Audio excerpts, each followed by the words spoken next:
you seen out of Baylor? Pretty much the same. Guards are good. They got great length.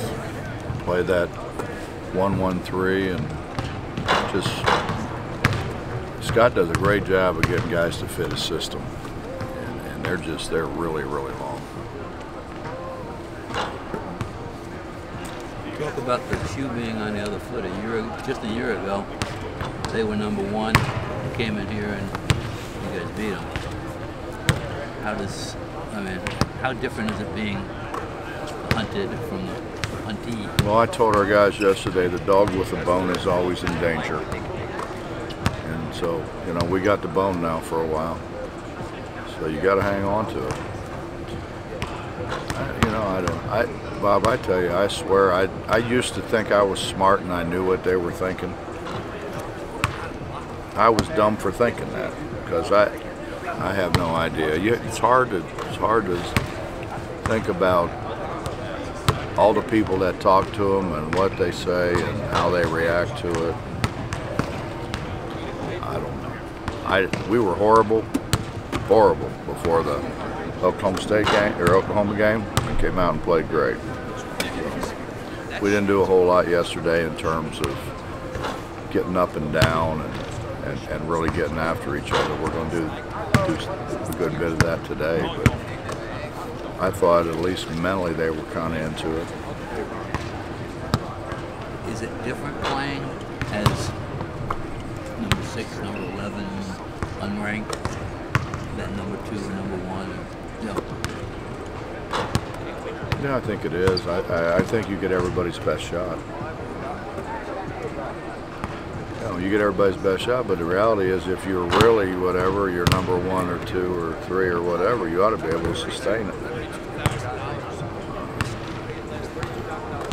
I don't know. I've said this to you before, I think. I asked Al McGuire when he knew they'd arrived. And he said, when you walk into any venue without danger. And you know, I think our guys have confidence. I think we've got 2 guys that have pretty much seen it all. They haven't seen this, but they've pretty much seen it all. And I think they'll respond. And it seems like when JC and Dex respond, everybody else responds. It was earlier in the season, probably after Orlando, you wanted to see how your guys responded to success. Haven't lost in a long time. Pleased with how they have, or is this a whole a secondary step? You know what, Mike? The reality is, after Orlando, we played people who couldn't beat us. So I don't think we had to be at the top of our game. And then we go start the conference play, and everybody's excited about the conference play, particularly in this conference. So, you know, Oklahoma State's we're playing Oklahoma State coming off a big victory over Florida State. So they were ready to go. They didn't play like they were, but they were ready to go, and they were ready to go against Kansas State because it was a different deal. I think we play with confidence. I mean, we had an 8-point lead in the second half and lose it. We're down by 1 and don't panic. And with JC sitting on a bench, and we didn't panic. I was panicking, but they weren't. Coach, obviously, Deshaun and Javon played different positions, but when you look at the arc of their college careers, similar, comparable? What is it, in terms of their improvement?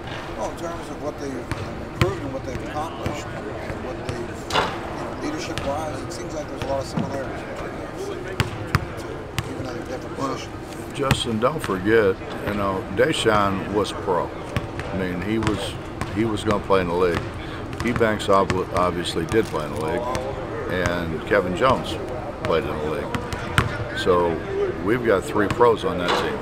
There's not 3 pros on this team. I think Deshaun was surrounded with guys that were pretty good players. And not that these guys aren't, but I don't know that they're. You know, I guess time will tell. But you knew Ebanks was going to do what he did. KJ just worked like crazy. He's probably the hardest working guy we've ever had. Although Jashawn's close, or Javon's close, he works. He may be equal to, but he's not surrounded with the same. Those pretty good players on that team. And if you look at Truck's stats pretty good. Missoula, everybody loves because he played so hard. He went. Casey Mitchell was the most talented guy on that whole team.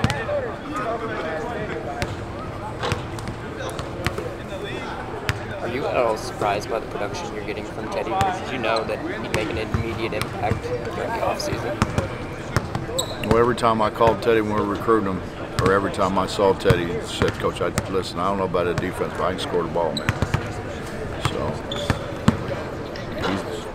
he doesn't lack for confidence.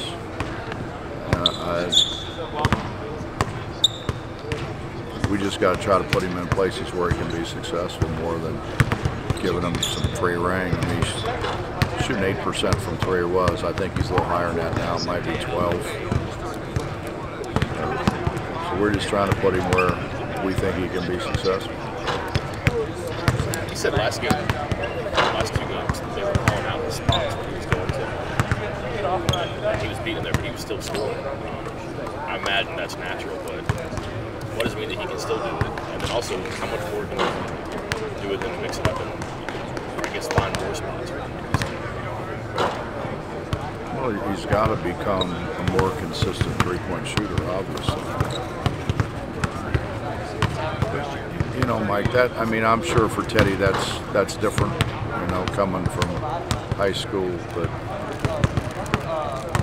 if they don't know what we're doing, they got to fire the coach, you know. And we got good coaches in this league, so everybody's going to know what we run. We know what they run. JC could tell the guy where to throw the ball and where to go, you know.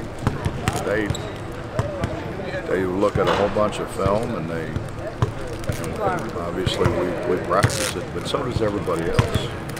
And then when you play twice a year, it makes it even that much more difficult.